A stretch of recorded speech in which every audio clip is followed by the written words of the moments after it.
Spoštovani dame in gospodje, cenjeni gostje, cenjeni gledalci, lepo vas pozdravljam, še posebej pa pozdravljam najbolj znamenita slovenska filmologa Margota in pa Manco.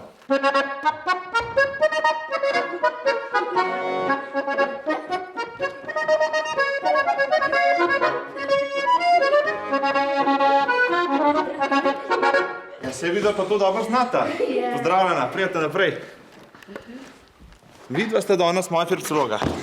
Ja.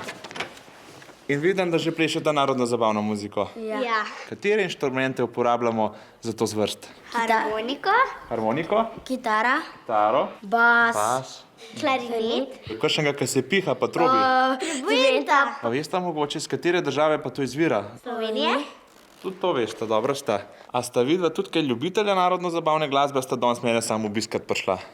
Jaz veliko poslušam narodno zabavno glasbo, ker mama mi jo tudi zelo rada.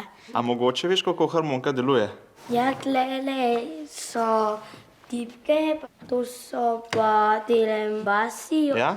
Ok, ampak zdaj, če jaz to pritikam, te tipke nič ne pride ven. Se mora odpirati. Odpirati se more. A probava. Čisto zgorno. A ne? Da imaš več barv zvoka, potem lahko tudi drugač muziko igraš. Jaz znam pa zaigrati na harmoniko Kuža pazi.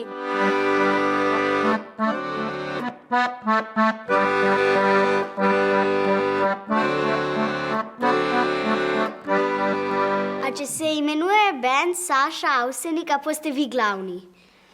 Ja, jaz bom rekel, da sem podedoval to tradicijo, oziroma da sem imel željo tako biti kot starata Slavko, ki je imel tudi svoj ansambel bratov Avsenik. In ker sem začel s to idejo, pa ker sem poiskal člane, sem potem na nek način tudi ta ime uporabil na podoben način, kot so ga imeli že pred mano predniki. In ja, sem vodja benda.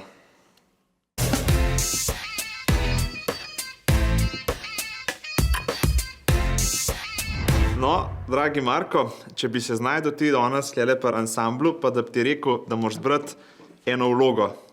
Kjer inštrument bi zbral, ne velja reči, da bi bil pevec? Jaz bi zbral zlato školjko.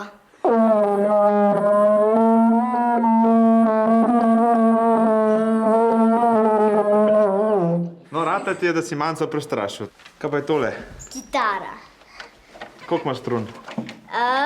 6. No, eno pa po eno zašpilej, da slišimo še kitaro.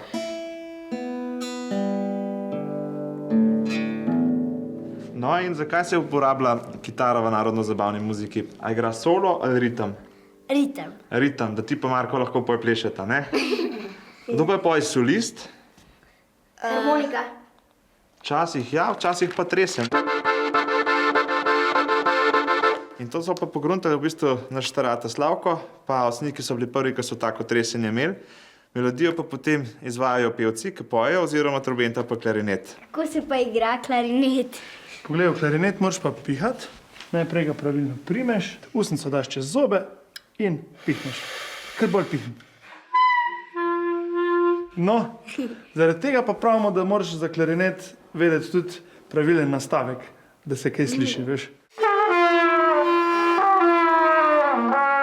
Koliko časa pa rabite, da se naučite eno pesem? To je odvisno, koliko je pesem težka, a se moramo naučiti še kako besedilo v kakem drugem jeziku. A igrate tudi v tujini? Veliko. Koliko je bila pa dolga najdaljša pesem, ki ste se jo naučili? Zdaj, na primer, igramo venček, ki je dolg 10 minut in to je po moje zdaj naša najdaljša pesem. Zakaj imate pa taka oblačila? Ja, taka oblačila imamo zato, ker to nekako paše tudi k naši glasbi. A pa vam v škornjih ni nič vroče? Uf, pa kako. Včasih, kakšen sonček posije, če igramo kje od zunaj. Včasih je zelo vroče, pozimi nas pa grejejo. Tako da v bistvu enkrat je bolj fajn, enkrat je pa manj fajn.